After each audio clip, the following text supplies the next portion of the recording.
hallmarks of your offense this season has been making the plays in the moments, and it seemed like maybe that slipped a little bit on Saturday. You watching film, were you able to put a finger on that? Obviously, a lot of factors going for it on fourth and more than one a number of times, but what do you see?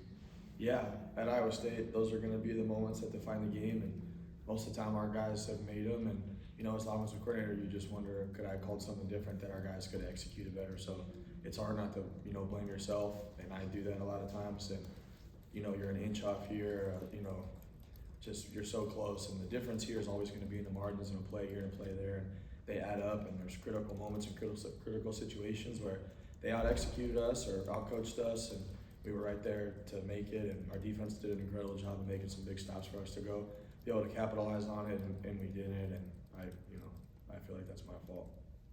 That's the Chase Sowell we've seen the last couple of weeks, been the Chase Sowell you expected to see when healthy?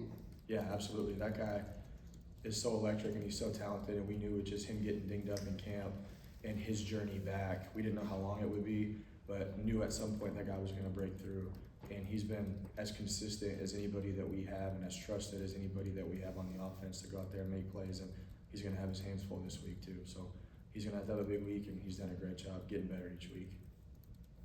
Taylor, how much do you have to rewire your decision-making process with where your guys' kicking situation is right now?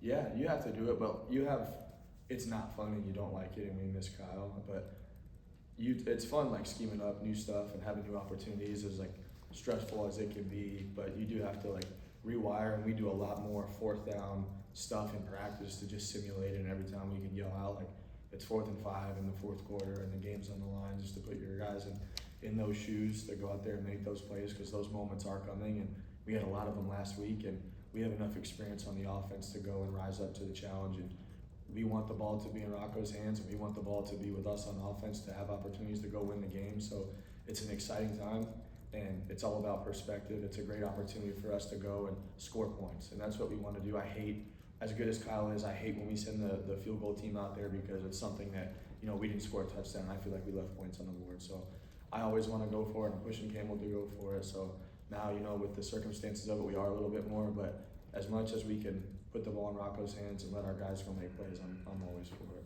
Like making a decision to go for it on fourth down is probably different, like intellectually for you, than knowing we have 4 plays to get 10 yards. How does that affect what you're calling? Yes, it does. You treat third down more like second down, and you're trying to get from, we had the penalties last week, and it turns from getting to 2nd and 15 to can you get to 3rd and 7 and then get to 4th and 2. And we have to be able to do a couple things differently there, and that's why you saw some of the runs on third down to get to 4th, and where it's a little bit shorter, because then you have your percentages go up and things like that. So you treat third down a little bit more like second down, and your high percentage pass plays and Rocco's favorite plays, and then your run plays that you feel really good about versus the third down look. So it gives you a little bit more flexibility where you're not just chasing the sticks every single time in those situations, which is kind of nice at times also. What's Rocco giving to you guys as a runner? Yeah, I think he's making teams, we probably don't get the blitz on third down that we would have got, because I think people are afraid of him scrambling a little bit and extending plays, and scramble drill is the best play in our offense. We make a big deal about it to our guys. We work it in practice, scramble drill, because he can extend plays and it's hard to cover.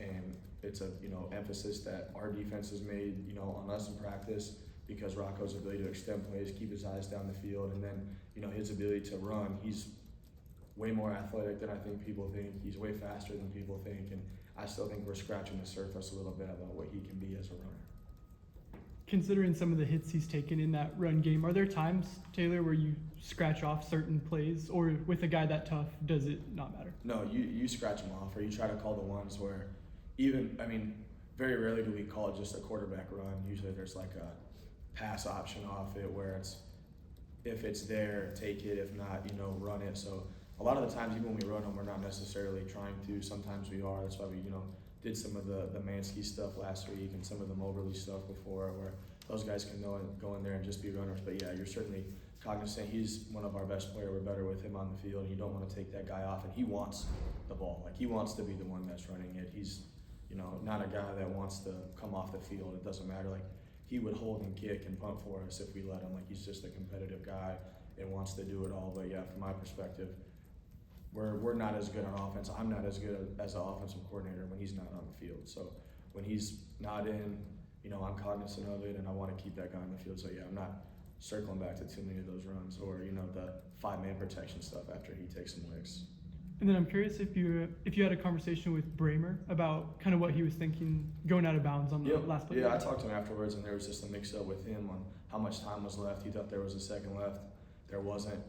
Wish we could have done some things differently. I should have communicated that to him better. We should have communicated that to him better. Just try to be on the same page, some awareness there. But he thought there was time left. There wasn't. You'll love to have the game not come down to that play where it's just, lateral fest and trick play stuff. But yeah, that was the situation there.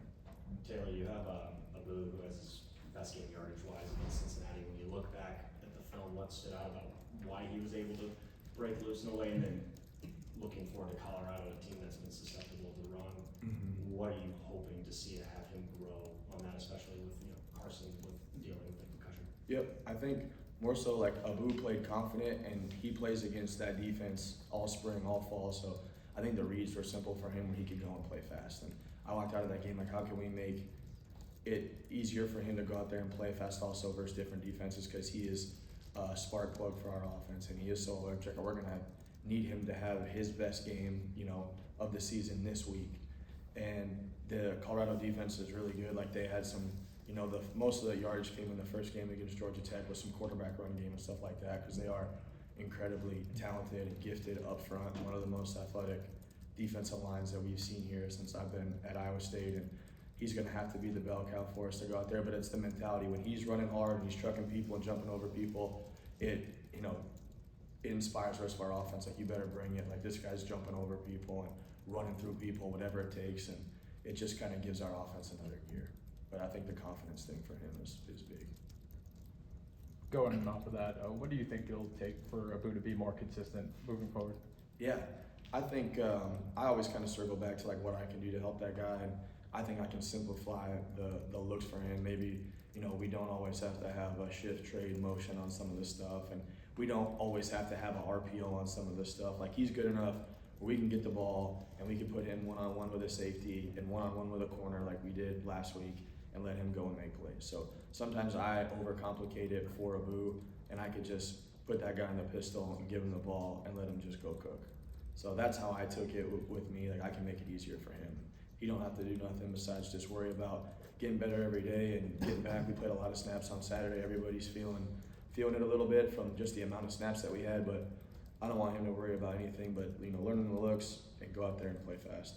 It feels like Abu is more effective when he's able to just take the handoff and hit the hole, or just initiate that contact rather than get the handoff and dance around a little bit. Would you agree with that sentiment? And Yeah. what do you feel like? Yeah, I think so. Coach Campbell is always telling him like he's better when he's a one-cut guy, and most running backs are too. And for us, like, we walked out of the game, we're like, Abu gets better throughout the game as he gets going, and we need to let that guy, roll a little bit and sustain some drives. And it's hard when you have really good running backs like Carson and Dylan Lee and Aiden Flora, and River Peppers is going to be a really good guy. So we have a lot of depth there. We can't let it affect him. Those guys at the same time have to be ready for their moment, because a lot of guys deserve to play. But he's better the more carries he gets and the more that he could just go play and get downhill. Coach, have you seen opposing teams adjust to the tight ends? Yeah, probably more than I've seen since I've been the tight ends coach here. Even when we had Charlie and Chase, I don't think we saw the differences in what we're seeing from the defensive end standpoint. Even talking to Coach Vite after the game about what they were thinking with how they were playing the defensive ends and the different techniques they were seeing. It's been a good wrinkle for us, and it's been a challenge that I've had for our tight ends, where you have to be ready and we have to be able to make it right, because almost every run that we have, somehow, someway you have to win the C gap. And it's a good challenge for us, and we're going to see defensive ends that want to split double teams, and we have to be able to, block like offensive linemen at times. So I think for us, like, we just have to practice the different looks, and the more that I can challenge those guys and challenge myself, the better those guys usually get. But it's been a unique wrinkle that teams have thrown at us to try to slow down our running game, and it's worked. And I think, us being able to be versatile in how we're doing it in different kind of formations and shifts and trades we can get to without confusing our guys is something that I have to be better at doing for them to execute a little bit better. Taylor, it seems like a trait you and Rocco both have is your quote, your own worst critic. Mhm. Like when you were talking earlier about blaming yourself for a few Yeah. things. How, a lot of people maybe wouldn't think of that as a positive, like it makes you, but how is it that kind of it makes you a pro maybe to be like, whatever went right, I've got to focus on what went wrong because that's the only thing that'll make me better? Is that kind of Yeah. how you describe that? Yeah, I think so. And there's enough in football to worry about all the time. Like it's really hard. And as soon as you start worrying about other people or the what ifs of it, like you're gonna lose track of your process. And I have enough George Costanza in me to where I'm always kind of just mad at myself for different stuff and think that it's my fault. And our kids here, like you won't find a quarterback that's more willing to go out there and die for his teammates than our guy. Guys willing to fight. We played 91 snaps, and there's not one kid that's slowing down the whole time. So, like when we have guys that fight as hard as we do and want to do everything right, like you can't be mad at them for the attitude and the effort and things like that. So, like for me, it's like our guys will go out there and do everything we ask them. Like I have to make sure I'm asking them to do the right thing, and you know sometimes you are, and sometimes you learn that you're not. But that's always my kind of outlook on it. Hi, Coach. I was wondering if you could comment on what you think the emotional experience for Chase Sowell could be like this weekend, going back to where he started his college career at Colorado. I think it'll be an awesome opportunity for him. And you look at Rocco going to West Virginia last year, and they were honoring his dad, and him going back to Colorado where they asked him to leave. There's a lot of emotion in every single football game, and he's been around the block enough times to know where like there's going to be noise to it. He knows the environment. He's given us some good tools on just what to expect, and he knows the ball's going to get called his way a lot of times, and he's just got to stay present in the moment of the plays. And there's going to be a lot of noise to it, just like any other game. And especially when you come off a loss, like everything, gets a little bit tighter. And that guy's got to be able to play confident and play loose for us to go out there and play our best football game. But luckily, we've had, we go play Coach Vi last week. He was here, and he's close with all of us. And Rocco Beck going back to West Virginia. We've had people that have had to do that kind of stuff before that can give them some good advice on just being present. Charlie Kolar, we went back to Oklahoma, where he's from down the block. And those guys have all had, Rocco had one of his best games against West Virginia. Charlie played out of his mind at Oklahoma. And I know with just how Sowell is and how he is and the competitive nature he is, his dad is, his brother is, his sister is, like those people are competitive, to their core, and he'll go out there and give his best shot. All right, I think that's all we got. Thanks, guys.